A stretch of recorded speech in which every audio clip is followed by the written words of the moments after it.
What's going on, guys? Welcome back to my channel. Today's video is going to be the final award season video of 2024 because the Oscars were this past Sunday and we do have a brand new Best Picture winner to add to my Best Picture winner movie collection.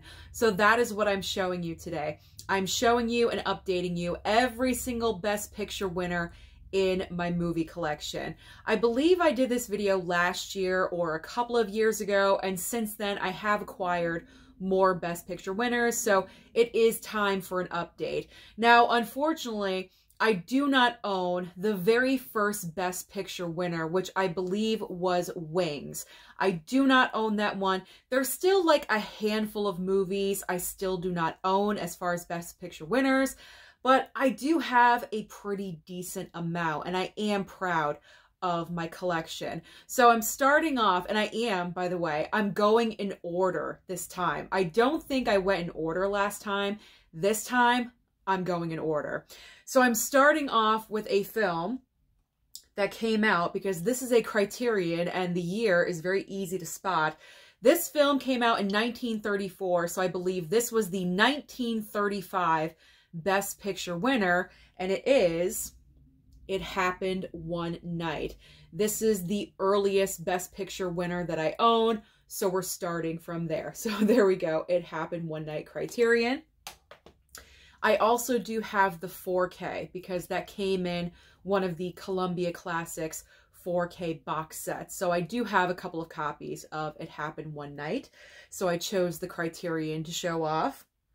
Then, of course, we have the forever iconic and also controversial Gone with the Wind. I really would enjoy a 4K upgrade of this movie. I think the rumor for a 4K upgrade for this film was tossed out a while ago, and we really haven't heard anything since. I personally would love a 4K upgrade. I understand the reasons why we don't want to celebrate this movie. I understand, I get it. The times we live in, this movie is horrible. I get it. But I would like a 4K upgrade because it is a Best Picture winner. So I would enjoy that sometime in the future. Maybe it will happen. So we got Gone with the Wind. And then we have Alfred Hitchcock. He never won a directing Oscar, you know, for Best Director. He won an honorary Oscar, but he did win, well, he didn't win Best Picture because I'm not sure if he produced the movie. I don't think he did. But one of his films won Best Picture. That's what I'm trying to say. And that is Rebecca. Completely deserving of winning Best Picture because this film is one of his best, in my opinion. If you have not seen Rebecca, you really, really need to because this film is so good. You think you know where it's going. You don't. There's twists, there's turns, there's upside downness. It's everything in this movie. Trust me. It's so good. So good. So we got Rebecca. Our next Best Picture winner, there we go. Enunciate, Susan. Our next Best Picture winner from 1941. This was a controversial win because everyone thought it was going to be Citizen Kane. Everyone thought Citizen Kane had Best Picture in the bag. It was going to win without a doubt, and it did not. The surprise winner of that year was How Green Was My Valley. And I have not watched this one yet, but it is on my list to watch this month in March, and I want to see the reason why this movie won over Citizen Kane. I'm watching both of them for the very first time, and I will be the judge if the Academy was correct. They probably were not, let's be honest, because the Academy definitely is not perfect. They tend to choose movies sometimes that aren't necessarily deserving to win that Best Picture award.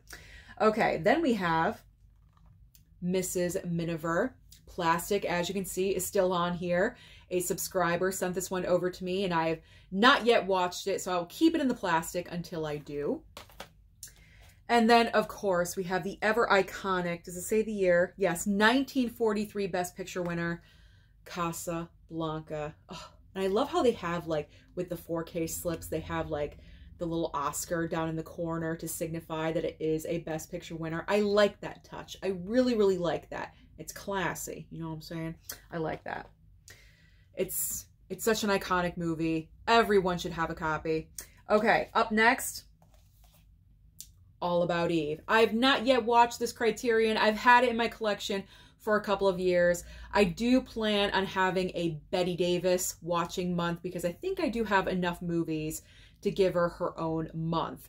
So when I do, All About Eve is definitely going to be seen. And this came out in 1950, so it probably won the award in 1951.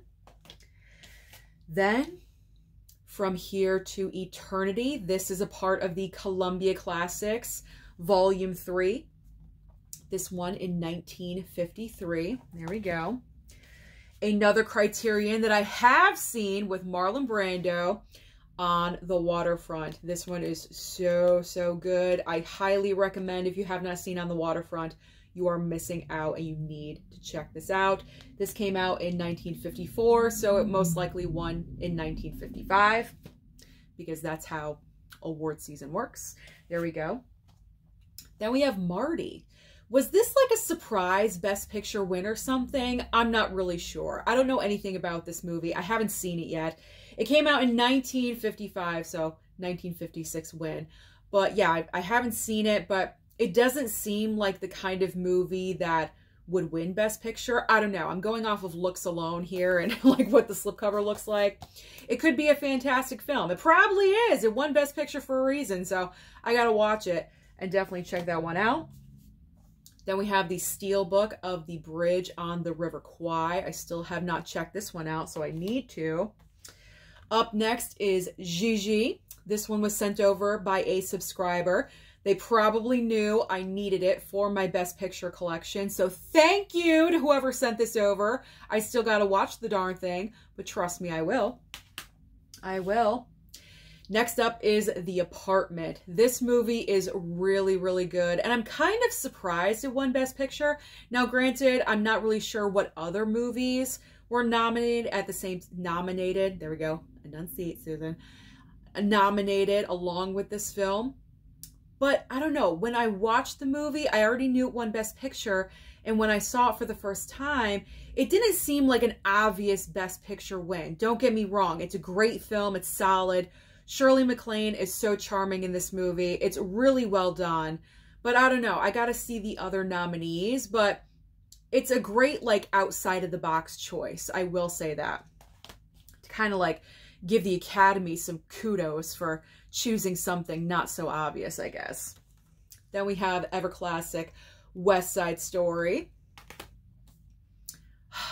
This movie, this win is so close to my heart. You know I love her. She's behind me in every single video that I do. It is My Fair Lady. My Fair Lady starring Audrey Hepburn. Now, this was very, I hate to say scandalous that it won, but it was scandalous because when they announced that they were doing a movie version of My Fair Lady, Julie Andrews was the original actress in the part of Eliza Doolittle, and for some reason the studio did not want to cast her. I believe this was before Mary Poppins, and they wanted a bigger, well-known star. So they went with Audrey Hepburn, and it was really wrong what the Academy did, because pretty much they nominated the movie, all the actors, like it seemed like everyone got a nomination except for Audrey Hepburn. And what happened was Julie Andrews was nominated, and this was, I believe, for Mary Poppins, and I think she won. Talk about, like, justification for, is that the right word, justification? I don't know. But talk about a win for Julie Andrews, who got screwed out of starring with the movie, but she walked away with the Oscar anyway. But that was really unfortunate what happened to Audrey, because I'm going on a tangent, but just a little bit of trivia for you, because you probably don't know the story. And it wasn't Audrey's fault. She was just hired. She did her job. Yeah, that's it. That's all I got. So My Fair Lady won Best Picture. There we go. I don't know where I was going with that. I'm just spouting off my Audrey Hepburn facts. But I mean, that wasn't her fault. You know, like, she was hired to do the job. She did it. And it just seemed really mean-spirited that the Academy nominated pretty much anything and everything to do with My Fair Lady except for the lead. You know what I mean? Like, That's kind of mean. That's mean. All right, let's move on with this. The Criterion, I believe, have the 4K from Kino Lorber of In the Heat of the Night. This came out in 1967, so 1968 win. There we go. Next up, or no, that is 1967, because this is 1968. Oliver. This one's just okay. It's a little long. It could kind of be boring in spots. But the Academy, they love musicals, and, you know, every once in a while, obviously they love musicals. They gave it to My Fair Lady, and then a couple years later, they gave it to Oliver. So, I mean, it just depends. If the musical is super fantastic, they're going to give it Best Picture. So they obviously thought Oliver was the cat's meow, so that's why they gave it to it.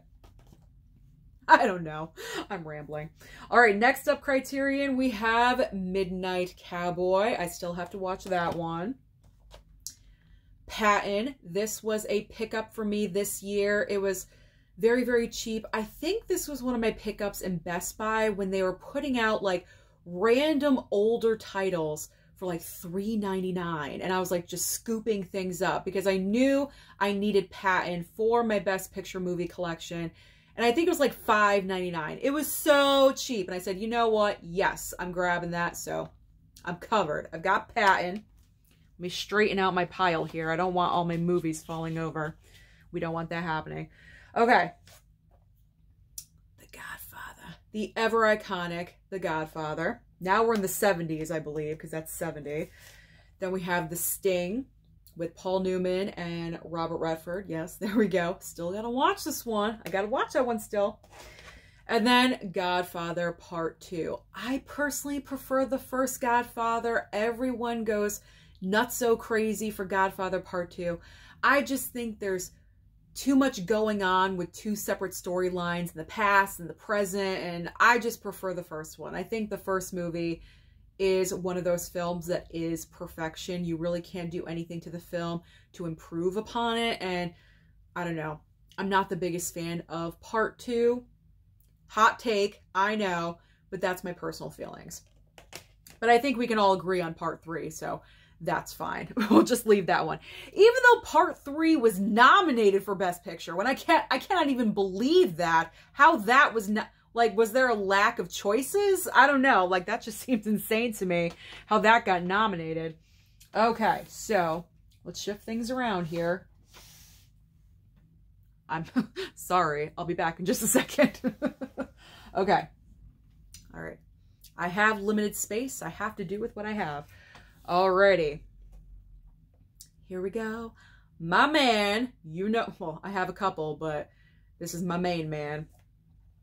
Mr. Sly Stallone in Rocky. Oh, such a great win. So outside of the box. This is what I love about this win. It's not like the obvious choice to win Best Picture. We need more Best Picture winners like this that isn't the automatic go-to. It's the underdog, and that's what the story is all about. It's just so appropriate. Love it. Then we have The Deer Hunter. Still gotta watch this baby. It's 3 hours long. I gotta carve out some time for that one. And we have the brand new 4K for Kramer versus Kramer. This is a part of the Volume 4 Columbia Classics box set, if you guys are interested. And this one in 1979. So we're in 1979, guys, with Kramer versus Kramer. This was the Best Picture winner the year I was born, in 1980. Ordinary People. Ordinary People, this is the Paramount Presents, if you guys are interested in this one. Then we have, the ultimate mother-daughter movie. It's Terms of Endearment. I'm still waiting for that Paramount Presents 4K to go down in price just a little bit more. And when it does, I'm going to snatch it up because I enjoy this movie. I feel like a lot of people think the film is kind of boring, it runs slow, but I've seen this movie since I was a little girl, and I've grown up watching this movie over and over again, and I agree, totally deserving of a Best Picture win, so I'm happy that it did. All right, shout out to Jesse, because he's the one that sent this over to me, out of Africa, And yes, I am going to watch it in the month of March. It's on my list, so I got to watch that.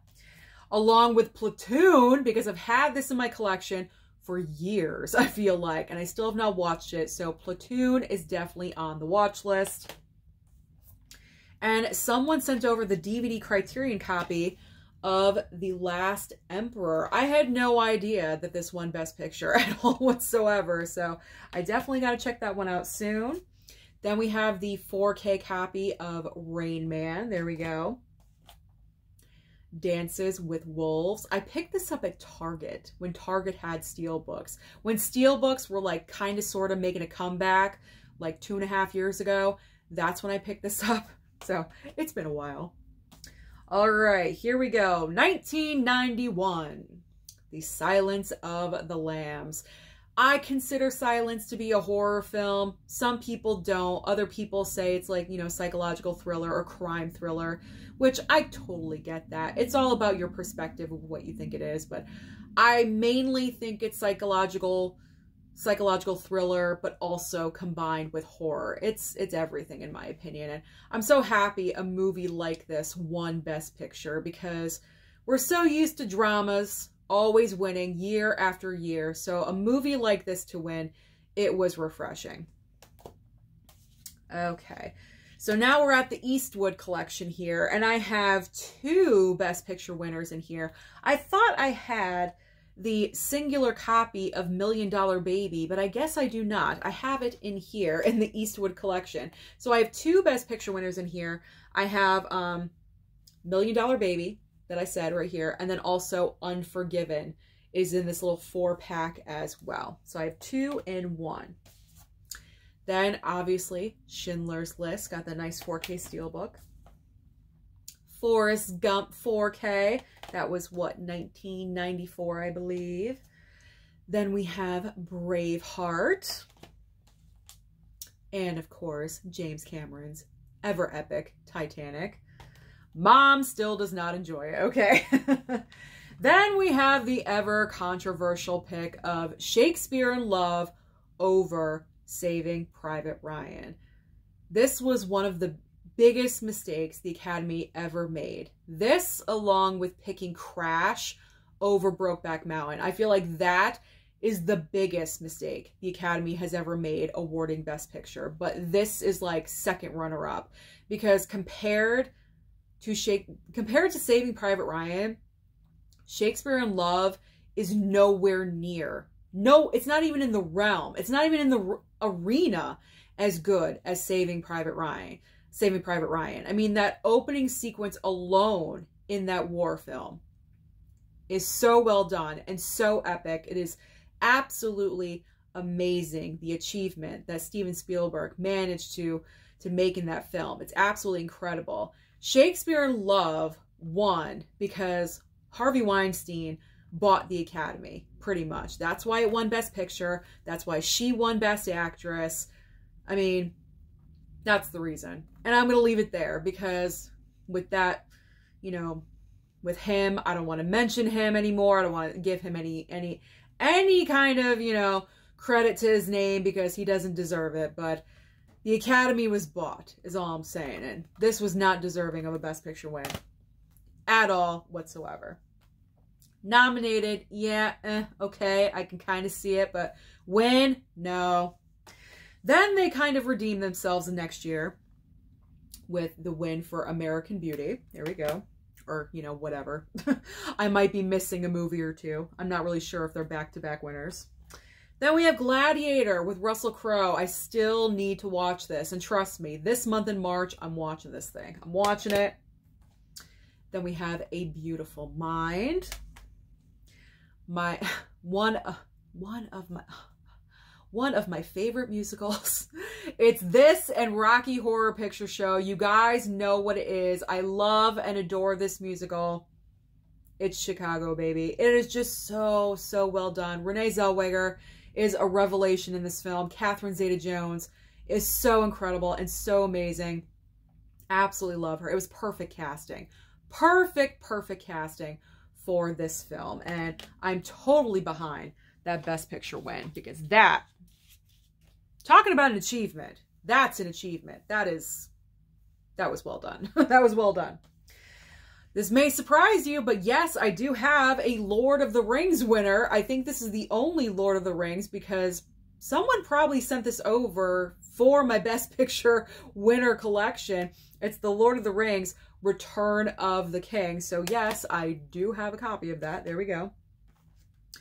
And like I was just talking about, Crash. This is in my list to watch this month, so I will watch it, but I can probably most likely guarantee I will not change my mind. Brokeback Mountain should have won versus Crash. I will see for myself, but I am most certain that that was definitely a mistake. Then we got the Scorsese with The Departed. Now, granted, I don't believe this was his strongest film. I feel like, I love it, don't get me wrong. I love Scorsese. I love The Departed. I think it's a great, solid movie. But is it better than Goodfellas? No. I still feel that Goodfellas should have won. Really, he should have won for Best Director for Goodfellas, and Goodfellas should have won Best Picture that year. It got robbed, definitely. So, Departed kind of feels like, okay, Scorsese, now's your time. We'll give it to you. You know what I'm saying? Not saying it's not a good movie. It is. It's just not the best movie that Scorsese has done. Even Wolf of Wall Street is better than The Departed. You know what I'm saying? So, that's my feeling about that. Because I really enjoyed The Wolf of Wall Street as well. All right, then up next is No Country for Old Men. Recently watched Slumdog Millionaire. I'll give my thoughts about that. And Never Seen It series the next time I do it, because I just did it. Then we have The Hurt Locker. There we go. Gotta watch that one. The King's Speech. Did it need to win Best Picture? Probably not. This was a mistake as well. I gotta look back and see the other nominees to refresh my brain, but I can remember that when we were watching it and they announced The King's Speech as the winner, it was kind of like, huh? What? Are you serious? You know? It was one of those, like, did you read the envelope right? I'm not really sure that you did. And then we have The Artist. I didn't really agree with this win either. I watched the film. I enjoyed it, but Best Picture winner, not really sure about this one either. So, yeah, there's times the Academy is wrong, people. It happens. It happens all the time. All right. Moving on next to Ben Affleck's Argo. I cannot wait to watch this for the first time ever. Recently watched 12 Years a Slave. Very difficult to watch. Very, very difficult. We almost had to break out the Kleenex, but we were good. We were okay. I picked this up during the Best Buy sale that I was talking about with Patton. Same sale. Picked up 12 Years a Slave for $3.99. $3.99. Does this have a 4K? Probably not. And you know what? It needs to have one because it is an incredible film. Very difficult to watch. Very, but incredible. And it did deserve to win. Absolutely. Then we have, you know, Weird, Wild, and Wacky with Birdman. Birdman, the Unexpected Virtue of Ignorance. Yeah, this was one of those outside of the box choices from the Academy, and I personally don't agree with this movie winning. Other people are going to argue with me, and that's fine. You can. Differences of opinion, but I personally didn't think this movie should have won at all whatsoever. Then we have Spotlight. That was a good one. The controversial, because everyone thought it was La La Land, but it was not. It was actually Moonlight. Not even really controversial, but it was a big mistake. Big, big mistake. We all thought it was La La Land because Warren Beatty and Faye Dunaway misread the envelope. And it was really Moonlight. So Moonlight won. You know my feelings about this, okay? You know, this was the year I will fight tooth and nail. 3 billboards outside Ebbing, Missouri should have won Best Picture. Not this. You want to know why? Because I will give it credit. I've seen this, by the way. So I can talk about this. Yes, it's beautiful to look at. It is a gorgeous film. Costume, production design, Every single technical you want to give it? Absolutely. Directing? Okay, fine.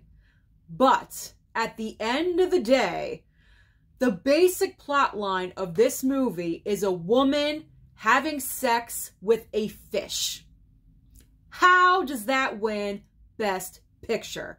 I'm sorry. I was so angry because I knew it was going to happen, because Shape of Water was pretty much sweeping everything that award season, and I knew in my gut it was going to win Best Picture, but it should have been 3 Billboards Outside Ebbing, Missouri, because that movie, I just rewatched it again.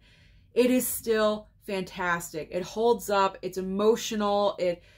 You run the gamut of emotions, because you're laughing in one scene, you're chuckling a little bit, and then you're almost crying in the next. Like, it is so well done. It's relatable. Yeah. And then you have this. This? No. To me, I'm sorry. This does not equal a Best Picture win. This is illegal. Okay, that's animal abuse. I mean, not really, but kind of. You know what I'm saying? Like, it shouldn't have won Best Picture, in my opinion. I'm sorry.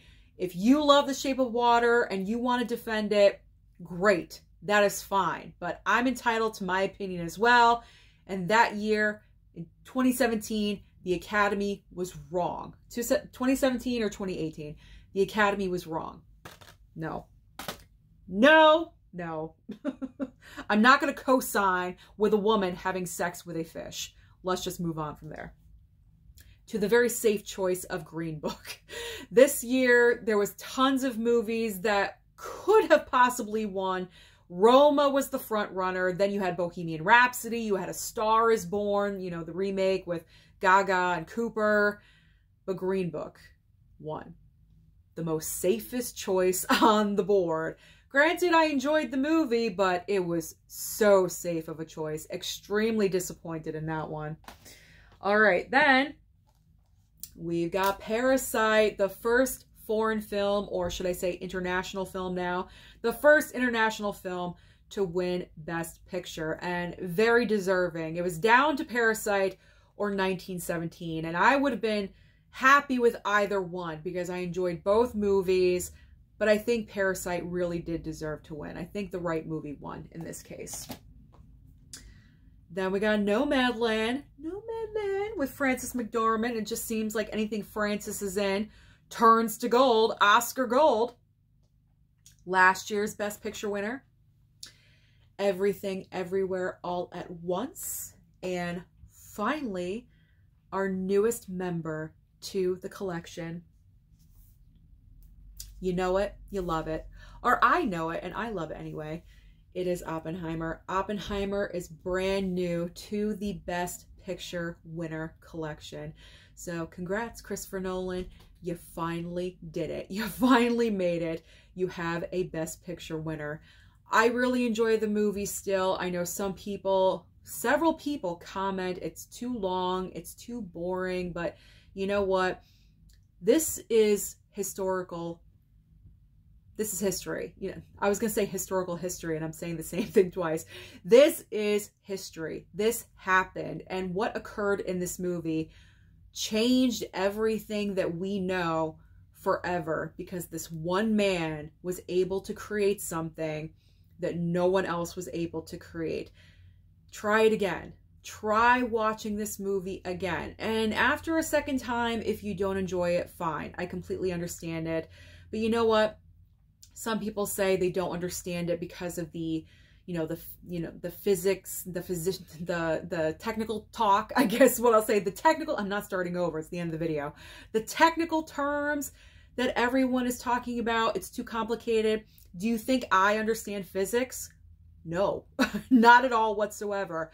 I kind of put that off to the side and I focus more on the human relationships between people and the emotion behind it, especially towards the end, because it seemed like they used him, they used his brain to create said bomb, and then once that occurred, it's like they kind of tossed him off the side and put him on trial. You know, it's like we love you and then we turn on you. I just find that extremely fascinating. So if you have your doubts about Oppenheimer, or maybe you watched it one time and it's not really your thing, try it again. Try it again. I know I'm campaigning for Oppenheimer right now, but I've had so many people comment how long and boring it is. They tried to watch it 5 times. They stopped it each and every time.